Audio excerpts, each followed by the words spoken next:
I am, I guess, on day 8. So there's 8 or 7 other videos outside of this one, really hitting on topics that I discuss with people all the time and helping them to really reach their goal. And when I say really reach it, I mean, we're not setting goals, we're not just thinking about goals, we're not making really cute vision boards without execution. I want you to execute. I want you to realize all the stuff you want to realize. So here's a story for you. Follow me on this story.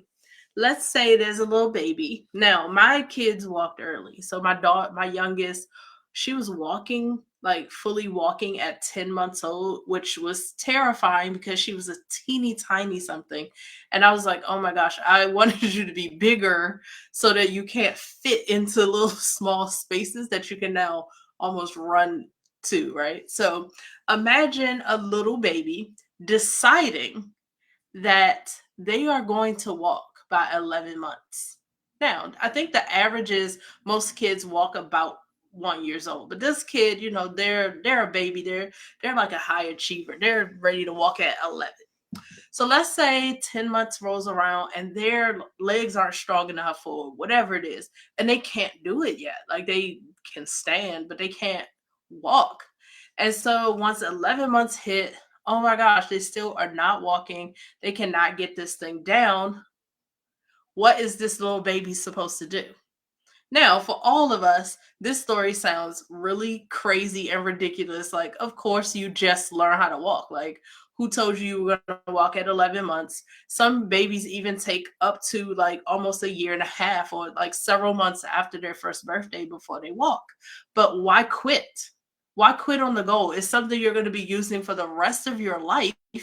It's not about the goal and like the time frame. It's about getting to the end result.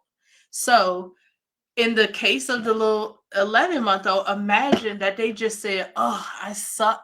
I can't do this. I tried my hardest." Like, from 8 months to 11 months, I was just trying to stand, trying to walk. I was lifting with my legs. Like we making this little power smart overachiever baby, right? They were doing all these things and they didn't hit their goal. So imagine at 11 months, maybe 11 and a half months, they just quit on themselves.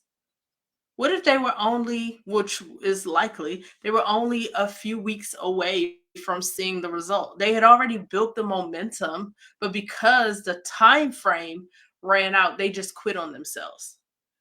That's what a lot of you do when you set your goals. You put time frames, you put like by the time I'm this age, or by the time my kid gets to high school, or by the time, I've been at this job for 5 years, or whatever time frame you put on yourself, you have decided I need to hit this marker in my life.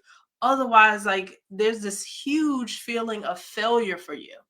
Now, what I'm saying is you can absolutely use those mile markers. I find them to be really great motivators for a lot of people, but the reality is if you've never achieved that goal before, you don't know what it takes.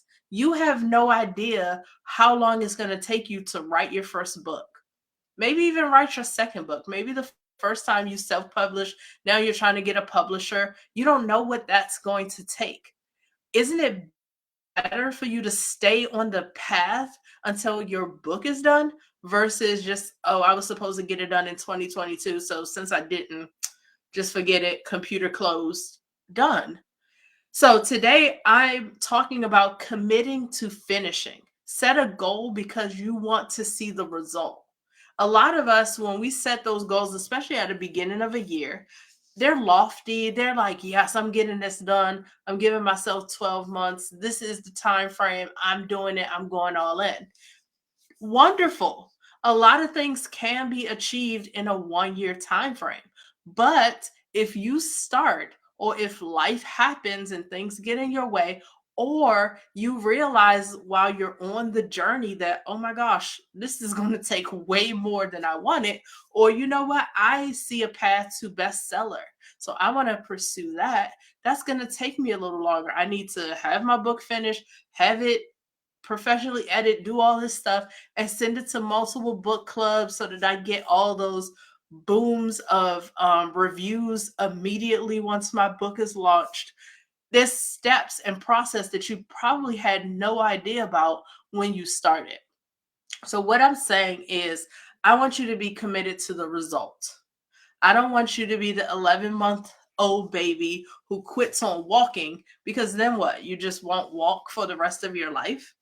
So now you're a 20-year-old who still says, yeah, I was going to walk, but that year was just so tough for me. So I just never walked.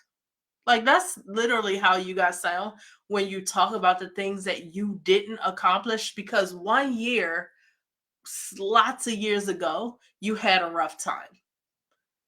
If you think about it, had you just committed to the result, had you committed to finishing, then maybe it would have taken you a whole nother year, but you wouldn't be 5 years later still with so many unfinished things. Now, I'm not at all telling you that I haven't done that.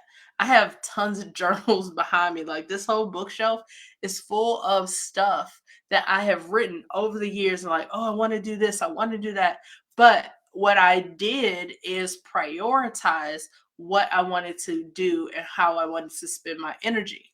So, in the grander scheme, I don't have regrets about the things that I didn't get done. However, there's so many things that I let slip because I didn't finish in the time frame that I allotted, and then I just kind of let it go because there were other things that came up. So what I want you to do is, one, like, think about what's really, really important that I know I want to accomplish. For some of you, that could be health related, weight related, career related, finishing a degree, things that you have, maybe not the career, but the degrees and the weight and all these other things. There's things that you can do that's in your sphere to get you to that result. So what I'm telling you is absolutely commit to the result. For others of you, you're doing something or aiming for something that has a lot of input from so many other places. So, like writing a book, yes, you can write your own book and self publish, and that puts you in the category of finishing it on your own. But you still have to promote that book. You still need people to buy it, because why create it if you're not going to sell it, right? It's called the best selling author, not just best author. Nobody will know about your book unless you sell it. So many other paths in our life. We need other people. We need other systems. So you can't always predict how something else is going to turn out. But what you can do is commit to seeing the result. So let's write and prioritize the things that we want to see to the end. We want to commit to finishing. We want to see the result. That's the most important thing. So, whatever you decided to do for 2023, I want you to go back and revisit and say, what's really important? That it doesn't matter if I can't get it done in the 12 months, I'm going to see this to the end. There might be some things that literally you have to do this year because it's related to getting your kid into college, which hopefully they'll be in college in the fall, or finishing something that absolutely has a time deadline for 2023. But a lot of the things that you set out to do, you absolutely can just commit to the result. And if necessary, you might have to finish at a later time. So, what I want you to do is think of when you get stuck or when you're like hitting your deadline and you have not met the goal. I want you to think, am I being that 11-month-old baby who's about to quit on walking? Like, am I just being ridiculous at this point where I may just need to give it a little more time so I can perfect the thing that I want and have the result that I want? So, I want to hear what you guys are working on. What is something that you're going to commit to see through all the way till you receive your result?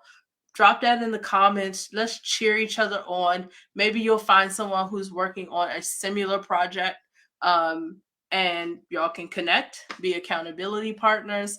I'm not organizing that per se, but you're welcome to do that in the comments. You guys have a great day. Talk with you soon. Bye.